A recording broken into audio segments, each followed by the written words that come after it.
You ever notice how sometimes the biggest stories, the ones that are truly shaping our future, aren't always the ones plastered across the headlines? They're often bubbling just beneath the surface, in places you might not even expect. And right now, there's a fascinating, almost cinematic drama unfolding in a place most of us probably only think of as a giant chunk of ice. Greenland. Yeah, Greenland. Not exactly the first place that comes to mind when we think about high-stakes geopolitics or the global race for resources, right? But trust me, this remote, ice-covered island is becoming a focal point of a global competition that has direct implications for things like the electric car you might be thinking of buying, or even your country's economic security. It's a story that blends hidden treasures, political ambitions, and the sheer complexity of the global energy transition. Think about Greenland. What comes to your mind? Icebergs, polar bears, maybe the Arctic. But beneath all that ice, and in its more accessible coastal areas, Greenland holds a secret that makes it incredibly valuable.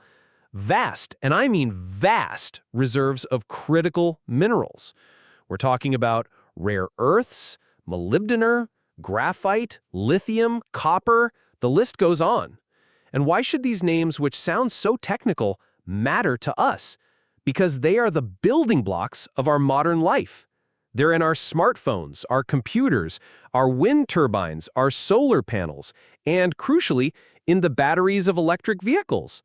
It's like discovering that your quiet neighbor, the one you barely notice, has a vault full of gold in their basement, and suddenly, everyone wants to be their best friend.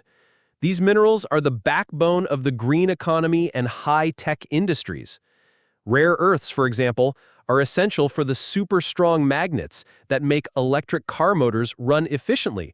Lithium is the heart of the batteries. Copper is the blood that conducts electricity. Without them, the promise of an electric, sustainable future becomes, well, a bit harder to achieve. And this is where the story starts to get really interesting and a little tense. Greenland, while an autonomous territory within the Kingdom of Denmark, has its own voice, its own interests, and most importantly, control over its own resources. They're not just a piece of land to be exploited. They are a player on the global stage. Do you remember that story a few years back when then-President Donald Trump floated the idea of buying Greenland? At the time, many of us probably chuckled, maybe even rolled our eyes. It seems so audacious, right? Something out of a James Bond movie, or maybe an episode of Veep. But looking back, and with what we know now, Trump's idea, however quirky it seemed, had an underlying logic. It wasn't just about Greenland's strategic location in the Arctic, which is important for defense and shipping routes. It was, and perhaps primarily, about these minerals. The intention was clear. The United States needed to secure access to these resources to reduce its dependence on China, which currently dominates the global supply chain for many of these critical minerals. It's a matter of national and economic security, plain and simple. But Greenland, as expected, was not for sale. They made it very clear that their sovereignty and their own environmental and economic goals were paramount. And since then, the geopolitical chess game for these resources has only intensified. Here's what's happening now. And this is where Trump's rage, or at least frustration, might start to make sense. Greenland has been striking mining deals, but not necessarily with the United States.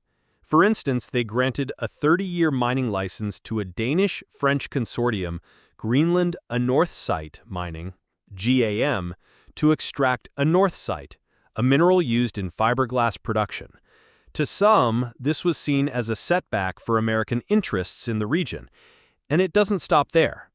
More recently, in June 2025, Greenland granted another 30-year license for a molybdenum project to Greenland Resources, a company backed by the European Union.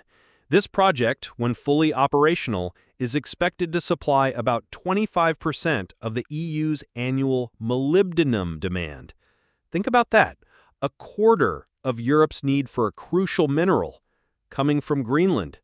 And Canada, they've also gotten in on the game. securing a $3 billion rare earth and gold mining deal with Greenland and the EU, effectively outmaneuvering the United States in this particular race. It's like a bidding war for the future, and the U.S. isn't always getting the top prize. You can imagine the frustration of seeing other countries, other economic blocs making strategic moves, securing these vital resources, while your own nation, which also desperately needs them, is left out. It's a scenario that, for someone with an America First mindset, must be particularly galling. Now, let's shift gears for a second and talk about something a little closer to home, something that's been in the news in a different way: the electric car market here in the United States. There was a time, not too long ago, when electric vehicles were the big promise, the shining future. Everyone was talking about them, car manufacturers were pouring billions into them, and it seemed like the transition would be swift and seamless. But reality, as it often does, is a bit more complicated. The U.S. electric vehicle market has been facing a number of challenges that some analysts are calling a crisis. And honestly, I think the word crisis isn't an overstatement here. Think about it. The resale value of used electric cars has plummeted. We're talking about a 25% drop from early 2023 to September 2024. That's huge. Imagine buying a brand new car, driving it off the lot, and a year later, its value has dropped like a stone. That's what's happening with many used EVs right now, making them a bargain on the used market, but a nightmare for those who bought new. And it's not just that. Dealerships are sitting on unsold electric vehicle inventory. Have you seen those car lots, usually bustling with activity, now with rows and rows of shiny new EVs gathering dust? It's a clear sign that demand isn't keeping up with supply. And manufacturers, including Tesla, which is the market leader, have had to slash prices on their new models to try and move inventory. That's a red flag, isn't it? The story of Hertz, that rental car giant, deciding to offload a large portion of its Tesla fleet because they were losing money on them due to rapid depreciation, that was a real wake-up call for a lot of people. If a company that makes its living managing vehicle fleets is ditching EVs en masse, it says something about the economics behind them, at least in the short term. And then you have the political layer. With the new Donald Trump administration, which took office in early 2025, there have been talks and now actions about rolling back some of the incentives that made EVs more attractive in the first place. This could make the market even more uncertain and potentially slow down the transition to zero-emission vehicles. It's a move that, in my view, is a bit short-sighted, because while it might appeal to an electoral base that isn't as keen on EVs, it could hurt the long-term competitiveness of the American auto industry. By the way, if you're enjoying this kind of deep dive into how global events and domestic policies intertwine, you might want to subscribe to the channel. I explore stuff like this pretty regularly, trying to connect the dots on stories that really matter and often don't get the attention they deserve. So what does Greenland have to do with your local car dealership? Well, it's all part of the same complex puzzle.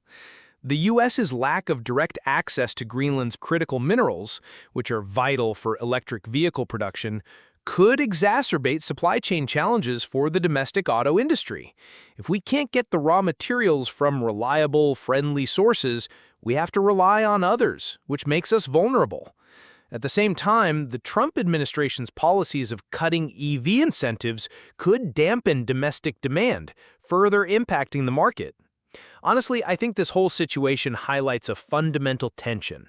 On one hand, we're pushing for this massive shift to electric vehicles, right? It's supposed to be cleaner, greener, the future. But on the other hand, are we really thinking about the entire supply chain? Are we securing the raw materials we need? Or are we just hoping they'll magically appear? I know some people might say, hey, the market will sort it out. If there's demand for EVs, the minerals will come. And there's a point to that. Capitalism is a powerful engine, but then you look at what's happening in Greenland, and you see other countries, other blocs, making moves, securing deals, while we're still figuring out our strategy.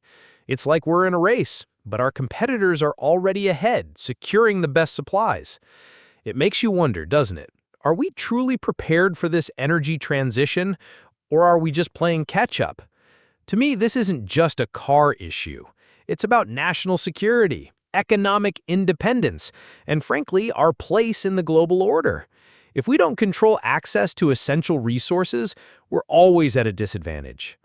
And there's a complexity here that I really appreciate, but also worries me. It's the issue of balancing environmental concerns with the need for resources. Nobody wants to see pristine landscapes destroyed by mining. That's a legitimate and important concern. But we also need these materials to build the very technologies that are supposed to help us combat climate change. It's a real dilemma. It's like wanting to have your cake and eat it too, but the cake needs ingredients that come from somewhere.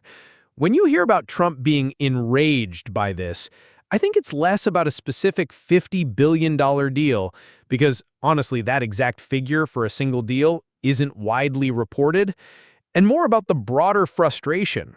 It's about seeing other nations securing these vital resources, while the U.S., in his view, is falling behind. It's like watching your rivals get all the good seats at a concert you really wanted to go to.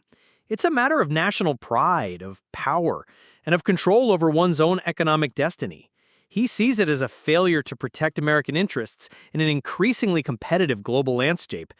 And that frustration isn't just his. Many in American industry and politics share the concern that the U.S. is losing ground in the race for critical minerals. China, for example, has been heavily investing in rare earth mining and processing around the world for years, building a dominance that is now hard to break. For the U.S., which has historically been a leader in innovation and production, relying on a geopolitical rival for the basic materials of its next generation of technology is a tough pill to swallow. What does this mean for the average American?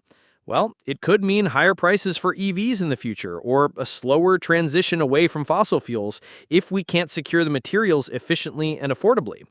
It could mean that the promise of a cleaner, electric future takes longer to materialize, or that we become even more reliant on complex and potentially unstable supply chains.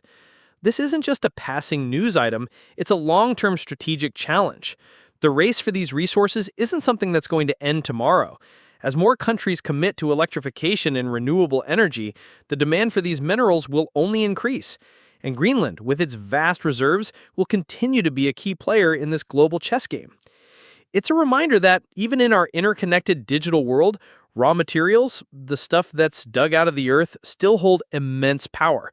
And the race for those resources, whether in the icy regions of Greenland or the depths of the ocean, is just beginning.